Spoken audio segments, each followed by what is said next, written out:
এবার আমরা দেখে নেব বেস্ট ডিরেক্টর ওয়েব সিরিজের nomination.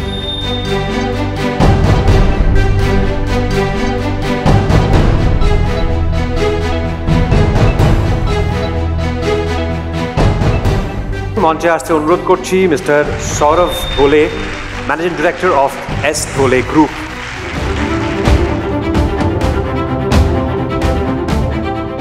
Best director web series ছোট লোক, মানে ইন্দ্রনীল রায়চৌধুরী। অসংখ্য অভিনন্দন কবিতা, কনগ্রাচুলেশন। সঙ্গে শুভ দৃষ্টি আছে টেলিভিশনের কত মিস্ট্রি, একটু হ্যাপি হ্যাপি উত্তেজনা সৃষ্টি। দেখো অ্যাকশন কাটে রোল ক্যামেরার হাতে কত স্বপ্ন বিক্রি হয় রোজ। ধন্যবাদ TV9, এবং একটা ওয়েব সিরিজ যেটা করতে প্রায় সম্ভবত 1 বছর মতো লেগেছে, স্বাভাবিকভাবেই প্রচুর মানুষ এটার সঙ্গে যুক্ত। কাজে তাদের হয়ে আমি এটা নিচ্ছি ঠিকই, এটা আমি সামনে রয়েছি ঠিকই, কিন্তু নিচ্ছি আমি সবার জন্য। ধন্যবাদ সবাইকে। এখন দেখে নেব বেস্ট ডিরেক্টর সিনেমা, মানে OTT-তে মুক্তিপ্রাপ্ত সিনেমার বেস্ট ডিরেক্টর, তাদের নমিনেশন।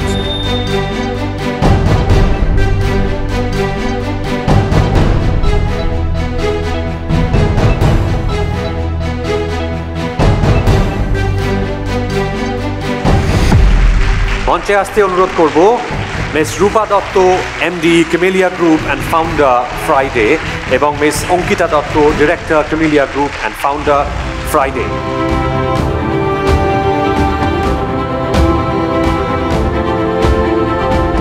বেস্ট ডাইরেক্টর সিনেমা,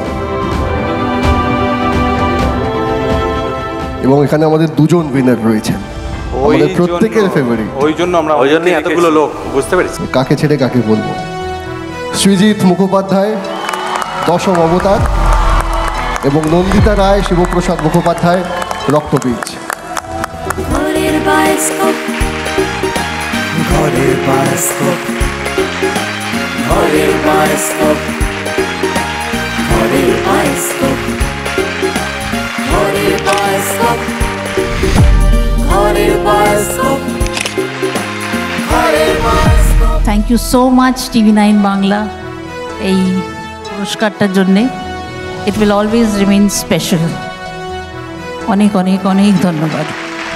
দশম অবতার খুবই স্পেশাল একটা ছবি আমার কাছে, কারণ দশম অবতার হওয়ার অ্যাকচুয়ালি কথা ছিল না। আমার সেবছর দুর্গরহস্য বলে একটি ছবি করার কথা ছিল, অনিবার্য কারণে সেটা আমায় সিরিজে করতে হয়, এবং দশম অবতারের পরিকল্পনা হয়, এবং ইভেনচুয়ালি খুব ভাল লাগছে। খুব স্পেশাল একটা ছবি, এর জন্য TV9-এর কাছ থেকে অ্যাওয়ার্ডটা পেয়ে। নন্দিতা দি এখানে আছেন, একটা কথা না বললেই নয়। বহুদিন ধরে আমরা চেষ্টা করছিলাম বাংলার যে বক্স অফিস, সেটাকে তার সাইজ আরও বড় করতে। তো এই বছর সেটা ঘটেছে, এবং বিশালভাবে ঘটেছে, বৃহৎভাবে ঘটেছে।